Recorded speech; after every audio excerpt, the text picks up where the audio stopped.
আসসালামু আলাইকুম। তো এখানে দেখতে পাচ্ছেন যে আমরা যেগুলোর সাথে যাচ্ছি সেগুলো হচ্ছে একটা মানে তরিকা। তো সেই তরিকার দল মানে তারা নিয়ে আসছে গরু, সাথে গরু নিয়ে আসছে, মানে সেটা দেখার জন্য সকলে ভিড় জমাচ্ছে। তো তারা কী অবস্থা, মানে একটা গরু নিয়ে আসছে, সেই গরুর শরীরে একটা চাদর দিয়ে ঢাকা। তো সেই চাদরে সেফটি পিন দিয়ে টাকা লাগাই দিতেছে সবাই। তো এমন অবস্থায় টাকা লাগাই দিচ্ছে সবাই সেফটি পিন দিয়ে, 100 টাকা বা 200 টাকা বা 10 টাকা, অনেক মানে নানান ধরনের নোট, মানে যেরকম নোট পাচ্ছে সেই নোটগুলা সেই উপরে মানে যে কাপড়টা আছে সেই কাপড়টার সাথে মানে লাগিয়ে দিচ্ছে।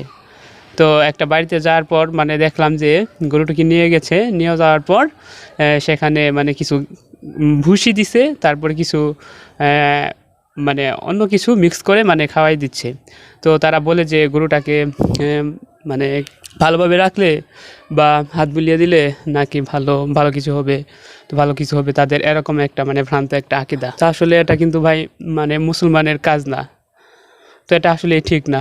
তো তারা গরুটাও নিয়ে যাচ্ছে দরবারে দিয়ে দেওয়ার জন্য, এবং কি আরও টাকা কালেকশন করতেছে সাধারণ পাবলিকের কাছে। তো তারা অনেক বাড়িতে ঘোরাঘুরি করে অনেক টাকা কালেকশন করে, জানি না এগুলা টাকা কি তারা দরবারে দেয় নাকি তাদের কাছে রেখে দেয়, জানি না। তাদের কিন্তু ব্যবসাটা বড় মোটা অঙ্কের ব্যবসা, অনেক লাভজনক ব্যবসা।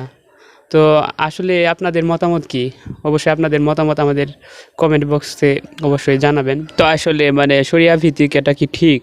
অথচ ঠিক না, এটা তো মানে অর্থের ক্ষতি। কোনো শরিয়াতে আছে যে এরকম অবস্থা, মানে এরকম কিছু করা যায়?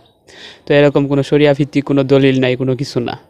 তো এটা যদি আল্লাহ তাআলার জন্য ভালো কিছু করা হইতো, তবে অবশ্যই আল্লাহ তাআলা রব্বুল আলামিন মানে সেটার ফলাফল দিতেন। সেটা তো আল্লাহ তাআলার জন্য করা হচ্ছে না, সেটা করা হচ্ছে তাদের বাবার জন্য। আসলে সেটা কি ঠিক? আসলে সেটা একটা অন্যায়, মানে সেটা ঠিক না। তো তাই মানে এগুলো আমরা না করি, আমরা সমাজকে উন্নত করার চেষ্টা করি, সমাজের ভ্রান্ত মানুষগুলোকে সঠিক পথে ফিরিয়ে আনতে চেষ্টা করি, তাহলেই তো সফলতা। তারা আসলেই জানে না, আসলে এগুলা কাজ করে বর্তমান সময়ে যারা সুশিক্ষিত তারা এগুলার পিছনে থাকে না। যারা নিরেট অকাট্য মানে আগেকালের লোকের মতো, মানে তেরকম শিক্ষিতরা, তারা বুঝে না, মানে মূর্খদের মতো আর কি, এরকম বলা যায়, তারা বুঝে না। কিন্তু বলা যায় যে বর্তমান সময়ের যে লোকগুলার সন্তান দুনিয়াতে আছে, মানে তারা তো শিক্ষিত হয়ে আছে, মানে তাদেরকে শিক্ষিত বানাচ্ছে। তো অবশ্যই তাদের মাধ্যমে আল্লাহ পাক ফয়সালা করতে পারেন যে তাদের সময় এগুলা তরিকা নাও থাকতে পারে, তারা সেগুলাতে কোনো সময়ই যাবে না। তো তাদেরকেও আমাদেরকে বোঝাতে হবে যে ভাই এগুলা থেকে বাঁচান এবং অন্যকে বাঁচান, তাদেরকে বোঝাতে হবে অবশ্যই। আমরা যদি না বোঝাই তাহলে আমাদেরও তো সমস্যা। তো আমরা প্রত্যেকটা মুসলিম ভাই ভাই যাতে আমরা কেউ ভ্রান্ত পথে না যাই সেদিকে খেয়াল করতে হবে, বিশেষ করে সেদিকে নজর দিতে হবে। তো আমাদের খেয়ালে একটা ভালো কিছু হলে তাহলে সেই সোয়াবের অংশীদার আমরা হয়ে যাব, আল্লাহ তাআলা আমাদের সকলকে জান্নাত দিবে অবশ্যই, এতে কোনো সন্দেহ নেই।